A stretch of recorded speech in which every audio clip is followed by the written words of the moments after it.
तो ये वीडियो उन लोगों के लिए है जो अपनी अपनी जातियों का बखान करते हैं कि मेरी जाति में एक शुरू से लेकर आखिर तक सब बहादुर, मेरी जाति में शुरू से लेकर सब बहादुर, मेरी जाति जहाँ खड़ी हो जाती है ये हो जाता है, वो हो जाता है, ये हो जाता है। हर जातियों में वीर है, हर जातियों में कायर भी हैं, लेकिन जो ये बोलता है मेरी जातियों में सारे के सारे वीर, वो जरूर देखें भाई इस वीडियो को।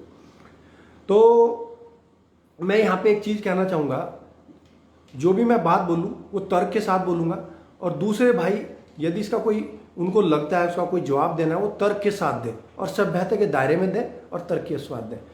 तो सबसे पहले मैं यहाँ पे एक उदाहरण लेना चाहूँगा कि जिस समय गुरु गोविंद सिंह बैसाखी के पर्व पे उन्होंने बोला कि भैया मुझे एक बंदे की बलि देनी है, तो एक बंदे को बुलाया, फिर दूसरे को बुलाया, फिर तीसरे को बुलाया, फिर चौथे को बुलाया, फिर पांचवें को बुलाया। 5 के बाद कोई नहीं आया। तो जो 5 प्यारे थे, 5 प्यारे जिनको कहा जाता है, जिनको बाद गुरु गोविंद सिंह ने अमृत चखाया और शुद्धिकरण किया, तो जो 5 प्यारे थे उनमें से ना तो कोई ब्राह्मण था, उनमें से ना तो कोई जाट था, उनमें से ना तो कोई राजपूत था, उनमें से जो अपनी अपनी जातियों का बखान करने वाले उनमें से कोई नहीं था। वे कौन लोग थे? वो जो हमारे 5 प्यारे थे वो शेड्यूल कास्ट से थे, वे शेड्यूल कास्ट से थे वे लोग। तो फिर दूसरा तर्क ये है मेरा कि जैसे मैं ब्राह्मण कौम में त्यागी से हूँ, त्यागी बिरादरी से हूँ, मेरी कौम में भी त्यागी से मुस्लिम कन्वर्टेड है। तो यदि मैं ही बोलने लगूँ भाई मेरी जाति बहुत बड़ी बहादुर है, मतलब सारे के सारे मेरी जाति में बहादुर है, तो मेरी जाति में मोमडन ना होते, मतलब वो मुस्लिम वो कन्वर्ट ना होते। यदि वो बहादुर होते कन्वर्ट ना होते। जाटों में भी यदि वो जाट सारे बोलते हैं हमारे सारे के सारे जाट बहुत बड़े बहादुर हैं, मतलब बहादुर सभी हैं, लेकिन यदि वो बोलते हैं हमारे सारे के सारे ही बहादुर हैं, तो ये मूले जाट ना होते।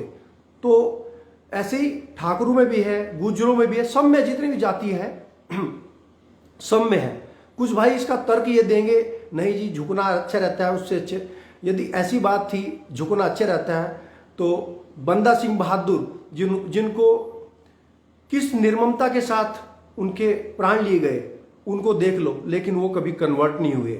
ऐसे ही हमारे मराठी भाई थे, मराठी एक हमारे महान विभूति थी संभाजी महाराज ने अपने प्राण न्यौछावर कर दिए, लेकिन कभी झुके नहीं, कभी हटे नहीं, तो वो वीर थे।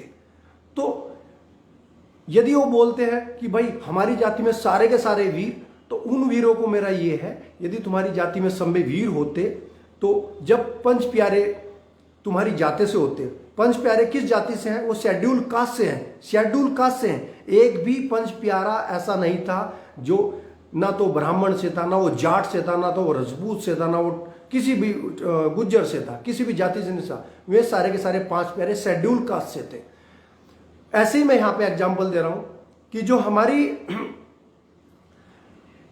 जो कन्वर्ट होने के बाद हम जो हमारे हिंदू भाई मुस्लिम में कन्वर्ट हो गए, तो उनको मैं बहादुर नहीं मानूंगा, वो आप उनको कुछ भी बोलो अपने शब्द में। लेकिन यदि मैं बोलूँ हमारी जाति में सुबह एक छोर से लेकर दूसरी छोर तक सारे के सारे बहादुर हैं, तो वो जरा इस बात पे चिंतन और मनन जरूर करें।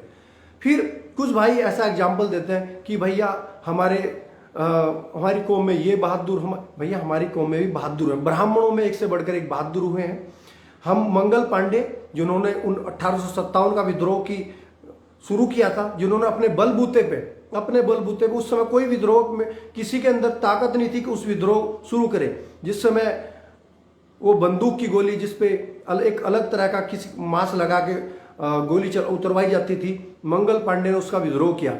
हमारी जाति से स्वामी दयानंद भी हैं, ब्राह्मण जाति से स्वामी दयानंद भी हैं। हमारी ब्राह्मण जाति से राम प्रसाद बिस्मिल भी हैं, जिन्होंने बहुत बड़ा आंदोलन शुरू किया था और सभी उस आंदोलन में सम्मिलित भी होते। हमारी जाति में चंद्रशेखर आजाद भी हैं।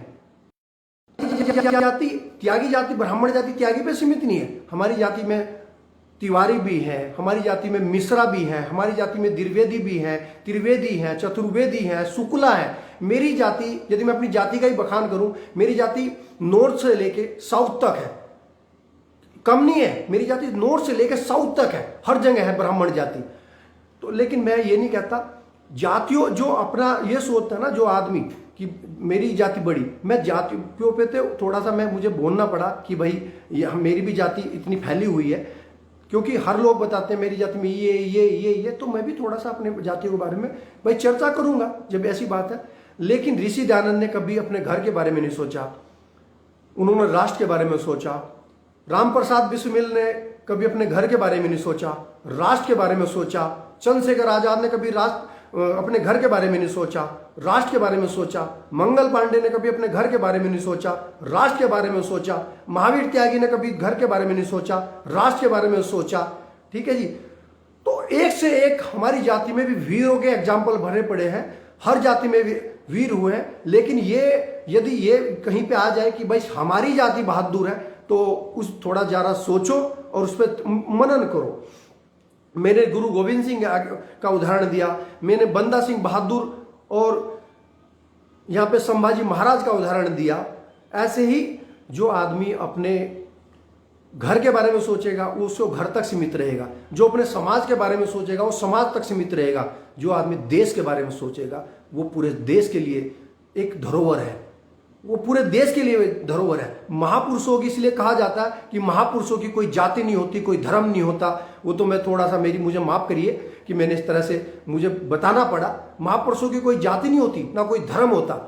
तो बार बार मैं अंत में फिर कहता हूं, यदि कोई बोले कि भाई मेरी जाति में यहां से लेके शुरू से लेकर आखिर तक बहादुर, तो हमारी उस जाति में कन्वर्ट ना होते, जाटों में मूले जाट ना होते, त्यागियों में भी मुसलमान त्यागी ना होते, ऐसे हर जाति में ना होते।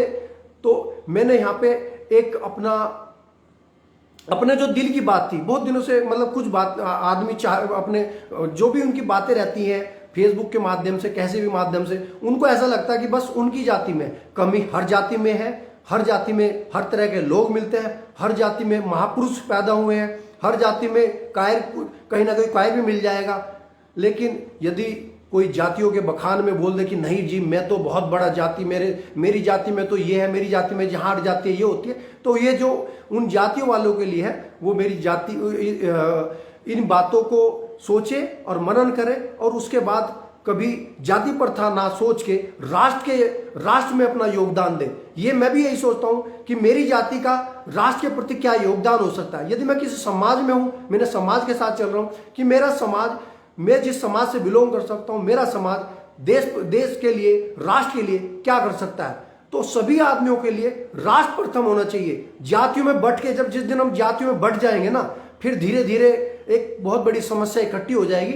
लेकिन मैं ये भी नहीं कह रहा कि भैया आप अपना समाज का उत्थान ना करो, अपने घर का उत्थान ना करो, अपने घर के बारे में सोचो, अपने समाज के बारे में सोचो, अपने बच्चों के बारे में सोचो, लेकिन देश के बारे में भी सोचो। और कभी ये ना कहो कि बस मेरी जाति नंबर 1 है, दूसरे की जाति नंबर 1 नहीं है। सभी जाति बहुत, मतलब मैं ये बोलता हूँ सभी जातियों में सभी तरह के आदमी हैं, और किसी माँ, कोई अपनी माँ, मतलब कोई माता अपने गर्भ में किसी ऐसे नहीं है, किसी मतलब संस्कार ना देती हो, बाद में वो गर्भ में भी संस्कार देती है, गर्भ से बाहर भी संस्कार देती है, लेकिन बाद में जो कर्म होते हैं ना आदमी के, वो कर्मों के आधार पे महान होता है। जैसे गीता में कहा गया कि कर्म प्रधान है, आदमी जो महान होता है वो कर्मों के आधार पे होता है। जातियों में कुछ लोग जातियों में उलझ के रह जाएंगे। तो अंत में बस एक बात कह के एक बार समाप्त कर रहा हूं कि जातियों के अपना उत्थान के बारे में सोचो, लेकिन राष्ट्र प्रथम रखो। जय हिंद, जय भारत, धन्यवाद।